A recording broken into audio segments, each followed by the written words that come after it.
દીકરીનો વિદાયનો પ્રસંગ એ ખૂબ જ ગહન છે સાહેબ.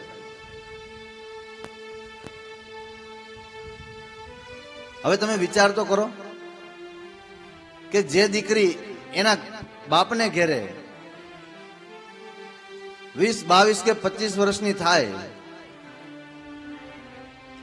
અને જે દીકરી બાપના આંગણામાં રમીને મોટી થઈ છે એ ફક્ત 1 થી 2 કલાક વધીને 3 કલાકની વિધિમાં બીજાને સોંપી દેવાની.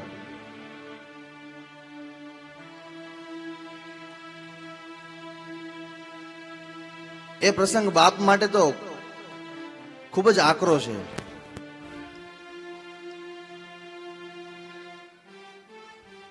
ખીચામાંથી કોકને સોની નોટ દેવી હોય ને તોય નથી અપાતી, જ્યારે આ તો દીકરી દેવાની વાત છે.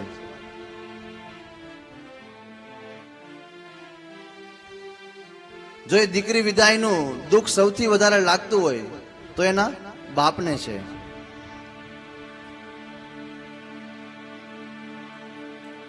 કદાચ કંધોતર જેવો દીકરો મરણ પથારીએ પડ્યો હોય ને તો એ બાપ કઠણ થઈ જાય, પણ જ્યારે દીકરીની વિદાય આવે, દીકરીની વિદાયનો પ્રસંગ આવે ત્યારે બાપ એની આંખમાં આંસુને રોકી ન શકે, એની આંખોમાં અશ્રુ આવી જાય. એ દીકરી તો ત્યાગ અને સમર્પણની મૂર્તિ કીધી છે.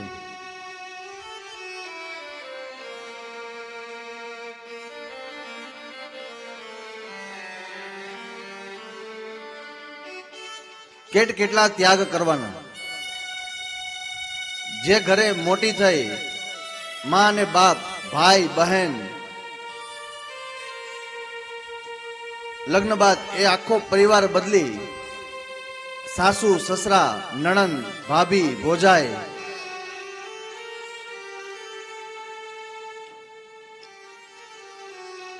દીકરી વિદાયનો પ્રસંગ ખૂબ ગહન છે સાહેબ. અને એનું દુઃખ જો સૌથી વધારે લાગતું હોય તો એના બાપને છે.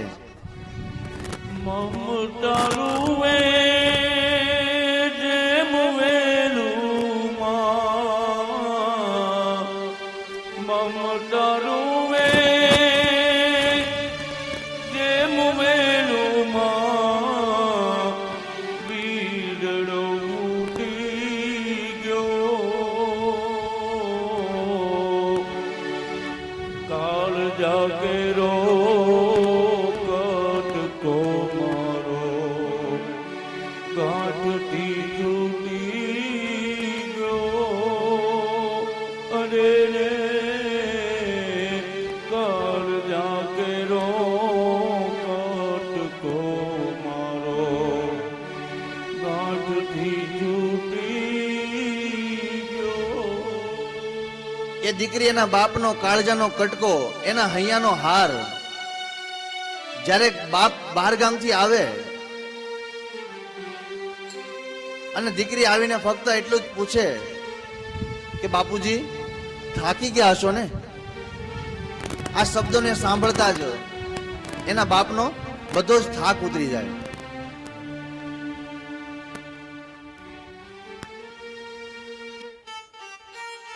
એ દીકરી જ્યારે વિદાય લેતી હોય, તમે તો બધાએ જોયું હશે, દીકરી જ્યારે વિદાય લેતી હોય એક પછી એક પરિવારના સભ્યોને મળે અને જ્યારે એના બાપને ગળે મળીને ભેટે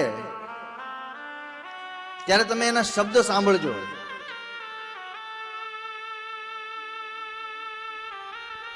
એ દીકરી એના બાપને કહેતી હોય, પિતાજી હવે તમે મારે ઘેર આવજો. હજી તો જે ઘરનું એને પાણી પીધું પણ નથી, હજી તો અહીંથી વિદાય એની થઈ પણ નથી, પણ છતાં એને સ્વીકારી લીધું કે હવે મારું સાસરું જે જ મારું સાચું ઘર છે, તમે મારે ઘેર આવજો પિતાજી.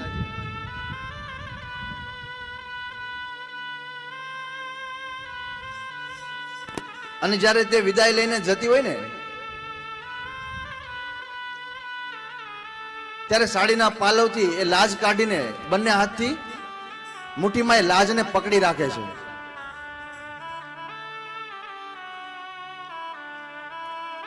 ત્યારે કોઈ કવિએ પ્રશ્ન કીધો, દીકરી અહીંયા કેમ લાજ કાઢી છે? અહીંયા તો તારા સાસરા પક્ષના કોઈ નથી અત્યારે.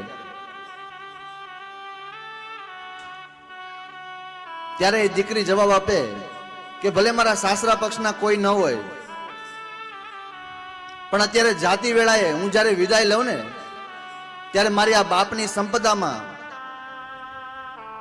મારી નજર ન લાગે ને એટલા માટે હું લાજ કાઢીને જાઉં છું. કવિ કે પણ ત્યાં બે હાથમાં મુઠ્ઠી વાળીને કેમ પકડી રાખી? ત્યારે દીકરી કહે કે એક હાથની મુઠ્ઠીમાં મારા પિયરની લાજ છે અને એક હાથની મુઠ્ઠીમાં મારા સાસરા પક્ષની લાજ છે.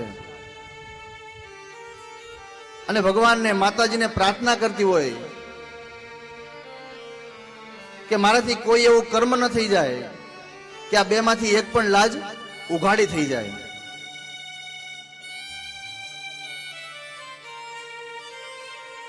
એ દીકરી જ્યારે વિદાય લે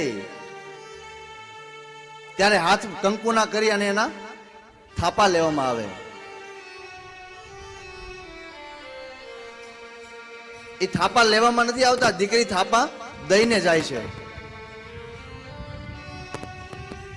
જ્યારે આપણે કોઈ મકાન કે કોઈ જમીન કે કોઈ જગ્યા ખરીદીએ ને તો ત્યારે એનો દસ્તાવેજ કરવામાં આવે. તો દસ્તાવેજમાં અંગૂઠાનું નિશાન મારવામાં આવે.